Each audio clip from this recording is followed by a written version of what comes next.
Assalamualaikum warahmatullahi wabarakatuh.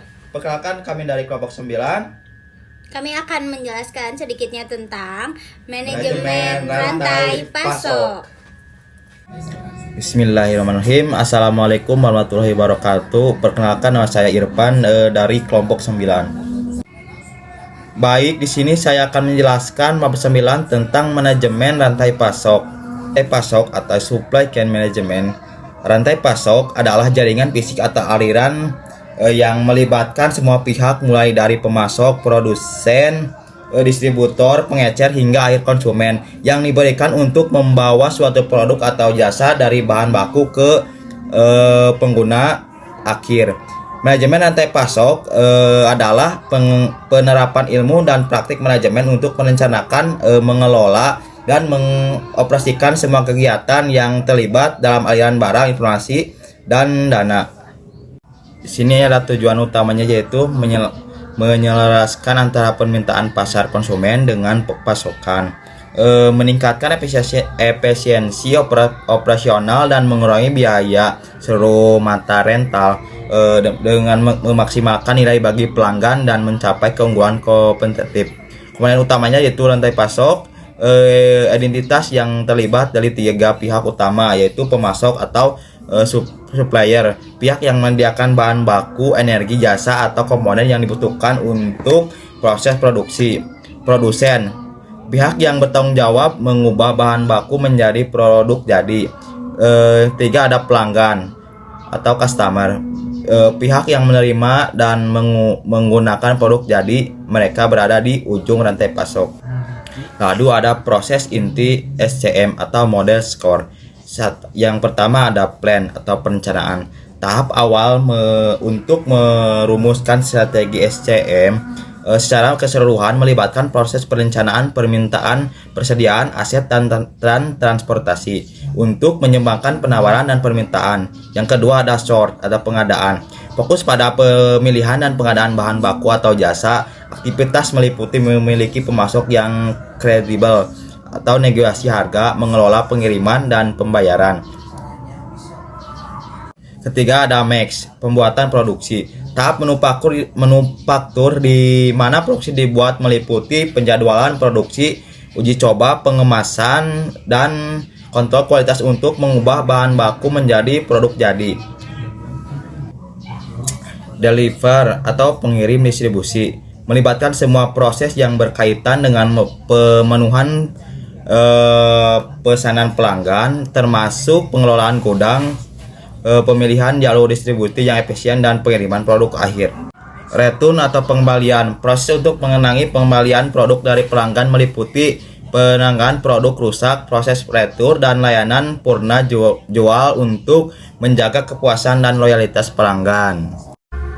Halo, assalamualaikum warahmatullahi wabarakatuh. Nama saya Novita Dewi Zazira. Di sini saya akan melanjutkan tentang strategi rantai pasok di dalam kelompok 9 ini. Yang pertama ada strategi integrasi dan kolaborasi rantai pasok, di mana ada konsep-konsep dasarnya. Yang pertama ada konsep integrasi rantai pasok yang bisa disebut ESCI, di mana upaya strategis untuk mencapai manfaat bersama dan sinergi dengan bekerja sama secara integral di seluruh mata rantai. Integrasi ini dibagi menjadi beberapa jenis, dan di sini ada integrasi internal, yaitu menyelaraskan dan mengkoordinasikan semua fungsi utama di dalam satu perusahaan. Tujuannya adalah untuk menghilangkan sekat atau yang bisa disebut silo antar departemen, seperti departemen persediaan, pengadaan, produksi, dan logistik, sehingga keputusan dapat dibuat secara terpadu dan efisien. Yang kedua ada integrasi eksternal, di mana ini melibatkan kerja sama dengan pihak luar perusahaan yang terbagi menjadi beberapa bagian, yaitu ada integrasi pemasok dan integrasi pelanggan. Di mana di sini kita akan membahas dulu tentang integrasi pemasok. Kolaborasi erat dengan pemasok untuk berbagai informasi mengenai desain produk, pengadaan, dan perencanaan jangka panjang. Tujuannya untuk menjamin ketersediaan, kualitas, dan inovasi bahan baku. Yang kedua ada integrasi pelanggan, di mana kolaborasi ini insentif dengan pelanggan, distributor atau pengecer. Fokusnya adalah pada pemenuhan pesanan, pengiriman, dan layanan purna jual untuk meningkatkan kepuasan dan personalisasi layanan. Yang kedua adalah strategi kolaborasi rantai pasok kolaborasi, di mana ini adalah praktik strategis di mana mitra rantai pasok seperti pemasok, produsen, dan distributor dan lain-lainnya bekerja sama dengan berkomunikasi secara terbuka didasarkan pada kepercayaan dan tujuan bersama. Dan bentuk-bentuk ini diliputi dengan berbagai aspek. Yang pertama ada pertukaran informasi terbuka. Kunci utama kolaborasi adalah saling berbagi data secara real time mengenai permintaan pasar, tingkat persediaan, dan jadwal produksi. Ini penting untuk menghilangkan fluktuasi permintaan yang berlebihan di hulu rantai pasok. Yang kedua, ada perencanaan dan peramalan kolaboratif, di mana mitra rantai pasok bersama-sama membuat perkiraan permintaan atau forecasting dan merencanakan kapasitas produksi serta persediaannya. Ini juga tentang kolaborasi sinkron, adalah tingkat kolaborasi tertinggi di mana mitra bekerja sama dengan kegiatan strategis seperti riset dan pengembangan produksi baru atau berbagai aset dan kapasitas produksi untuk mencapai responsif pasar yang maksimal. Mungkin itu saja yang bisa dapat saya sampaikan dan selanjutnya akan dipaparkan oleh teman saya. Baik, sekian, terima kasih. Wassalamualaikum warahmatullahi wabarakatuh.